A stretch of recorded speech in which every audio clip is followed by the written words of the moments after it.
And welcome back to our Madden 20 Green Bay Packers CFM, our first bit of game action here, and it's preseason game number 1. We're going to play the first 2 preseason games, play the moments, of course. It's just a preseason. You want to just get a basic feel of things. How is this starting offense going to feel? We're probably going to get if I'm correct, we'll get about a drive-in here.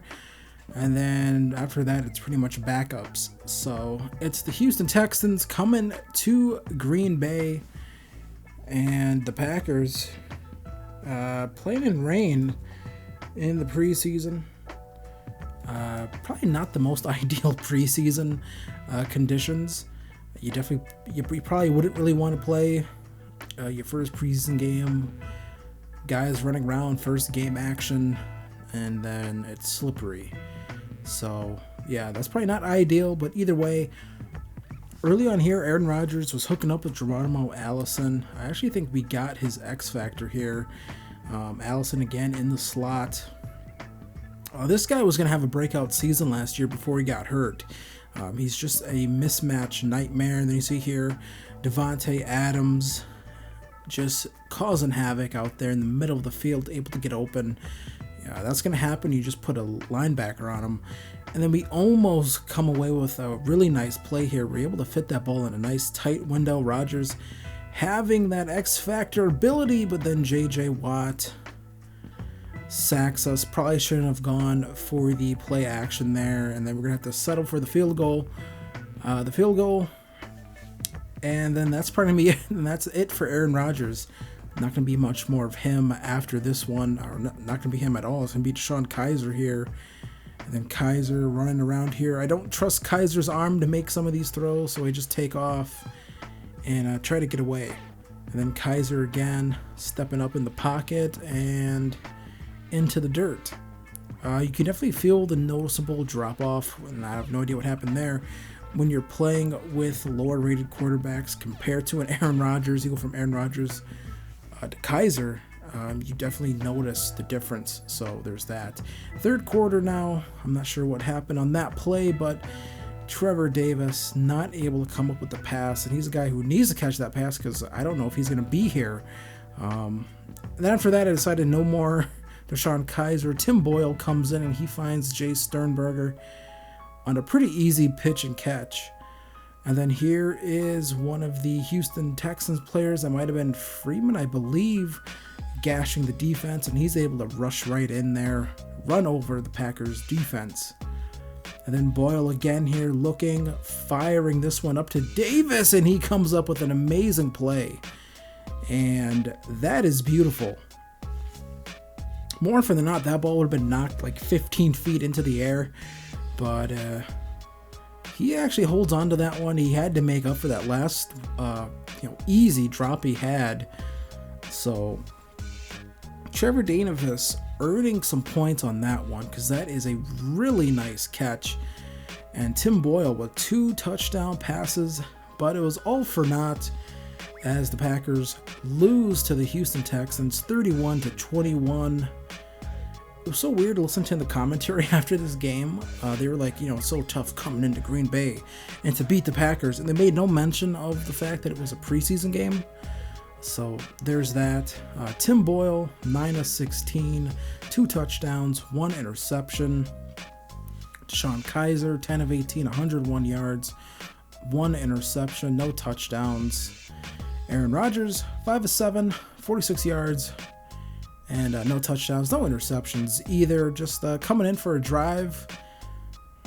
And I thought we got it cooking with him a little bit. So I'm excited about that going forward. Deonta Foreman was the guy who rushed in for that touchdown. Here's the rushing attempts. And our running game just didn't get going at all in this game. And then you see Mercedes Lewis, Jake Kumaro, Jamon Moore. And everyone else played really nice. You notice one guy you didn't see in there, Equinemius St. Brown. Nothing for him in this game at all.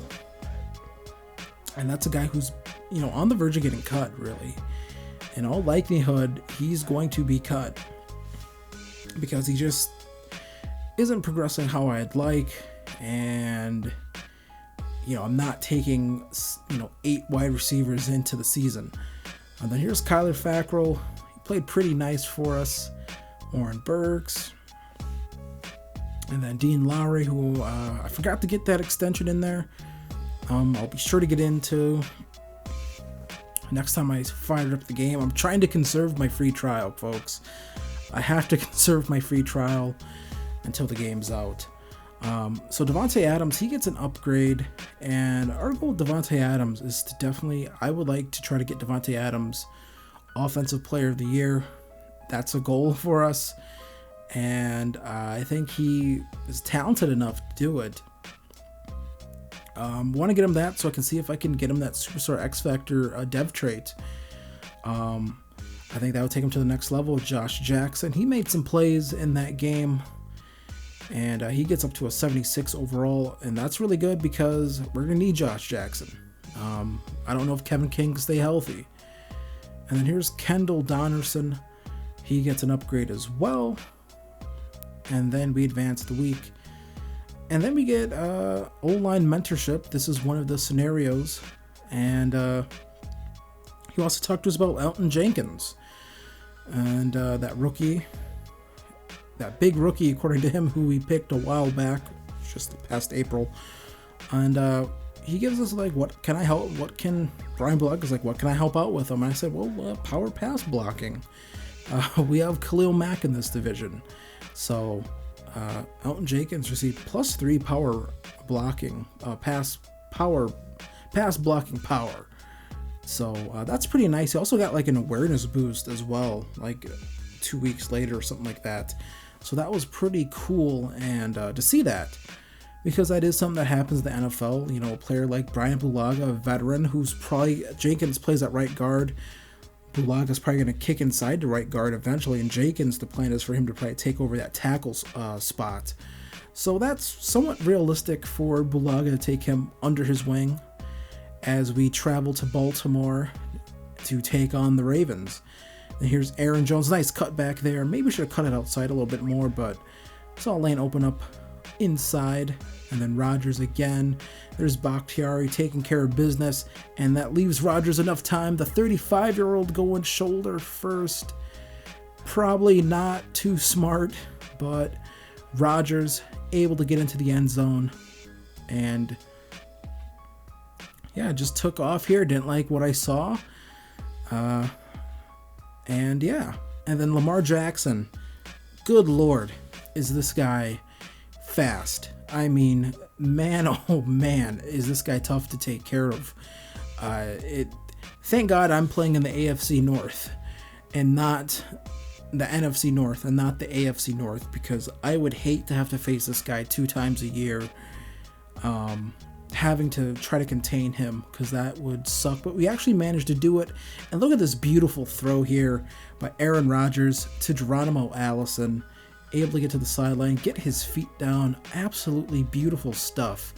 You didn't see that at all last season with the Packers. I think you'll see a lot of it this upcoming season. And then here's this beautiful pitch and catch. Davante Adams stretching the defense, getting open. Rodgers putting the ball where only Davante Adams can get it, giving us a lead, or keeping the lead for us in Davante Adams. Beautiful catch there. This was a guy that I wanted cut a few years ago, but he has turned it on amazing these past few seasons. Definitely, I think, one of the more underrated wide receivers in the league. Then here's Rodgers. We have that X factor, and we find Jimmy Graham right there, able to pick up the first down. And then we come back here, X factor, Rodgers throwing it up to Jimmy Graham. He has the size over the smaller man, and it's actually, we get rewarded with a touchdown. I'm not used to that. Last year, you threw to a tight end on jump ball situation, the DB would always win. But this year, I guess size matters. And late in the game, we were trailing in the fourth quarter. Deshaun Kaiser orchestrates a fourth quarter drive to get that touchdown. And then this is pretty cool. People say you can't lurk anymore with linebackers. Yes, you can. You just have to be in the right position, and it has to be a bad forced throw. And that's what that was, as Kyler Fackrell able to get that. and we are able to secure the victory 28-24. We're 1-1 on our last preseason game that I plan on playing. I don't plan on playing any more preseason. Want to get to that regular season. We come in with a victory 28-24. We seal it with that takeaway, and the rushing game was a lot better. And then we get to some of these cuts.